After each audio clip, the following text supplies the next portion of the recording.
Speaking of Central Noble, hard to believe, but boys basketball season is now less than a week away. With games starting on Tuesday, tonight we're going to give you 5 area teams to watch this winter. And our countdown begins with, you guessed it, the Cougars. John Bodie and company are coming off of their best season since the start of the century. The Cougs finished 15-8 last year, and although they lose Ridley Zolman to graduation, several key contributors return. That includes standout sophomore Connor Asijan, who averaged over 18 points per game as a freshman. You know, we're really looking to build off of what last year had. You know, we lost Ridley, but I feel like we have most of our key contributors back. And, I mean, this year we're all excited. I mean, there's a lot of hype around this team, but we're not really looking at that. We're just doing our own thing. I mean, we know we can do well, and we're just trying to do the best we can. Yeah, we're going to be strong this year. We'll be tall. We can spread the floor out, shoot well. A lot of experience, I think, and just a lot of experience with the ball. We know what we're doing. You know, there's 4 or 5 teams in our conference that can win conference, you know, and maybe more than that. But you got to look at Westview, Angola, Cherubusco's, all teams that can win the darn thing. Prairie Heights has got to be in that mix. I hope we can be in that mix. I think our kids want to be in that mix. We were in the mix last year, and that's goal number 1. And then you look at our sectional, maybe the best 2A sectional in the state. So if we can win the toughest sectional in the state, it'd be a pretty good goal for us. Cougs will open up at Canterbury on Tuesday nights. From the NECC to the NE8, the Norwell Knights check in at number 4 on our list. And oh, what a fun season it's setting up to be down in Ossian. Michael McBride's team is coming off a solid 14-10 campaign, and several of his starters are back. That includes star senior Will Geiger, who put up over 19 points and 9 boards per game last year. We got some more guys who can do some different things, and I think that's where this year will hopefully be different.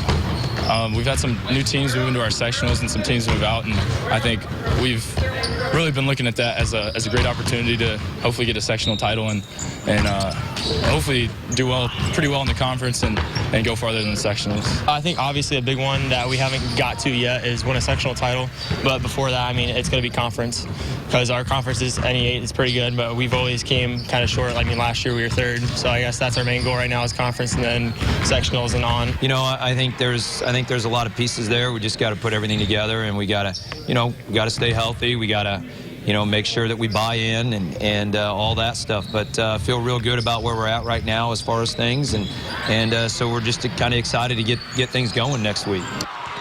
The Knights will open their season at the Cage against Concordia on Wednesday. We move north to the Summit City as the Snider Panthers make an appearance at number 3 in our countdown. And Jeremy Roush may have the most experienced roster in the area this year. 8 seniors will pace the Panthers, led by Dylan Duff. Junior Michael Ely is back as well. That dynamic duo of Duff and Ely combined to average over 31 points per game a season ago. We're going to have a good experience this season, I think, because last year we didn't get to where we wanted to be.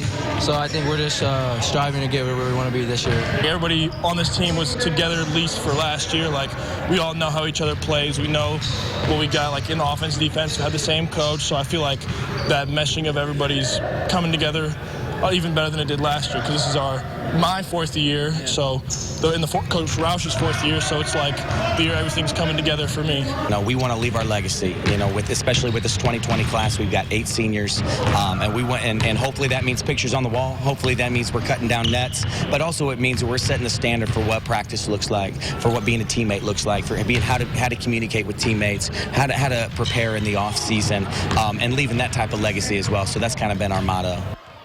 The Panthers will open their campaign at Merrillville on November 30th, also known as the Great Steve Hood's birthday. Staying in the SAC, and if Snider or anyone else wants that title this year, they're going to have to go through Homestead to get it. The Spartans come into this season as co-defending champs along with Northrop and Carroll. Those other 2 teams lost quite a bit. Homestead, on the other hand, well, they did not. Sparty returned several key pieces from a squad that won 21 games a year ago. That includes one of the best players in the state in junior Luke Goody. Well, we're just going to play within ourselves. We know that we're a good team this year and that we're going to have people coming at us, but that's just how Homestead always is. Everybody wants to take down Homestead, so we're going to have the same mindset going into it, that every team's going to want to take us down, and we got to keep getting better and working hard every day at practice. Well, our mindset, we know we got a target on our back, and every year we just want to set the expectations higher than what everyone else thought of us. Obviously, we want to that state banner is what's on our minds every year. Just got to accomplish it this time. You know, preseason and height means really nothing. You know, they didn't really think too much of us last year at the beginning of the year. But, you know, our kids came together and we shined. But, you know, we have to understand that talk is cheap.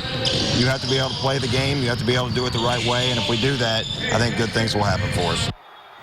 The Spartans open their season with a rematch from sectionals. They go to Huntington North on Wednesday.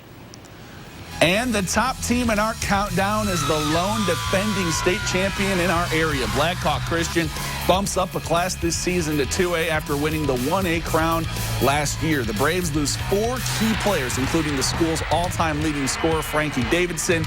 But with a core returning, including juniors Caleb First, Zane Burke, and Marcus Davidson, this group likes where they are headed.